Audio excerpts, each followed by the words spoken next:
Hey everyone, Kelsey the Counselor here, and I wanted to talk to you all about accessing counseling if you've been through a motor vehicle accident. Now, this can be so confusing and overwhelming, partly because the rules keep on changing, partly because you're the one that's recovering and healing from the injuries that you have incurred, physically and for sure emotionally. And then you're expected to suddenly know how to maneuver all these systems, the insurance system, the legal system, the medical system, potentially disability through work, another insurance system. So it can be incredibly overwhelming and you probably don't even know where to start.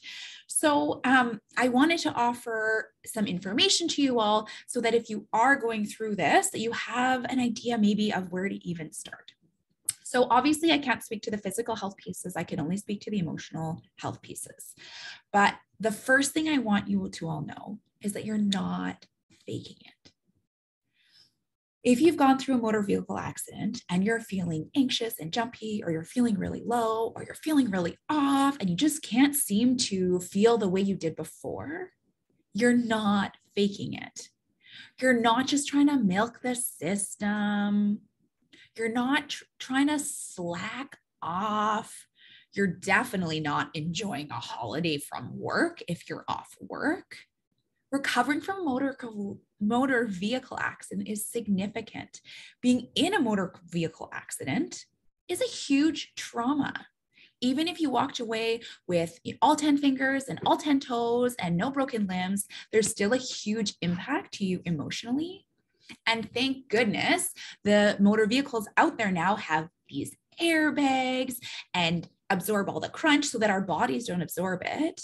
But that doesn't mean that we will walk away from an accident when our car is totaled and not be impacted emotionally. A lot of people that are recovering from motor vehicle accidents actually do develop post-traumatic stress or acute stress disorder. So when we are in a motor vehicle accident, for sure, there's the physical recovery and then there's the emotional recovery. And what I find is that people are stabilizing physically. And then once they do, they realize the impact that this has had on them emotionally. They can't seem to think clearly anymore. They keep on losing their keys, let alone if you had more severe injuries. Maybe you were in the hospital. Maybe your life was at risk. Maybe you developed a brain injury as a result of an impact.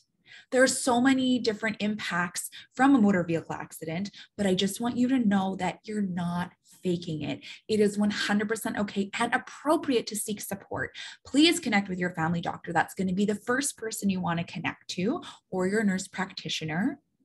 Ask about getting an occupational therapist. Pro tip, these people can be helpful in so many ways. They kind of act as a bit of a case manager. Yes, they are focused at getting you back to work, but they can then see the things that are impacting you. Maybe you need physio, maybe you need a kinesiologist, maybe you need acupuncture, maybe you need counseling. They're going to know all the pieces to pull in to make sure that you have the best support for you. They know how to get the free passes to the gym if you're struggling. There are some great occupational therapists out there. So I'd highly encourage you to connect with somebody. Now for the counseling piece.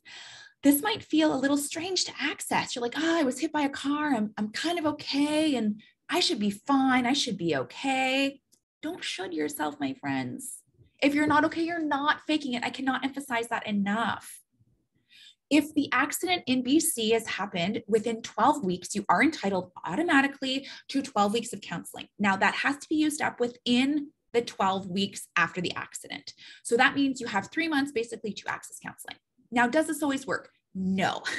A lot of people don't even realize they're still in daze and shock and confusion that they're really struggling until way after those 3 months have passed, until after those 12 weeks have passed. Does that mean you can't access counseling? Absolutely not. You definitely can, and I would highly encourage you to. The important things to keep in mind are that you still need to recover. If you think about who you were before the accident and where you are now, if there's a discrepancy, you need some support. You may or may not get back fully to who you were, and likely you're going to be forever changed. How can you not be? Anytime we go through a significant event in our lives, we are forever changed. But having some support to maneuver and make sense of the difficulties that we've gone through the motor vehicle accident can be really helpful for us to find a new baseline. So if it has been past the 12 weeks, still reach out for support. At Healing Spaces, we have a team of counselors that are very well versed in supporting you in recovering from the trauma of the motor vehicle accident. In addition to managing all these systems, the insurance system, the medical system, the legal system, and what it means to be off work and recovering. So if you're struggling from a motor vehicle accident, please, please access some support and some care for your body, for your emotional body as well. And just ensure that you remember that you aren't faking it. Sometimes insurance companies bring a lot of pressure onto us. They think we should be okay, or that our pain is subjective and so it really isn't as bad as we're telling them. Please don't dismiss the impact of this on your life and know that there's support out there. I wish you all the best in your recovery, and I hope this has been helpful. If you need any other information, we do have a document of what to do after an accident and how to access support. So feel free to reach out and we'd be happy to support you. All right, everyone, you take care and all the best. Bye-bye. I hope this was helpful.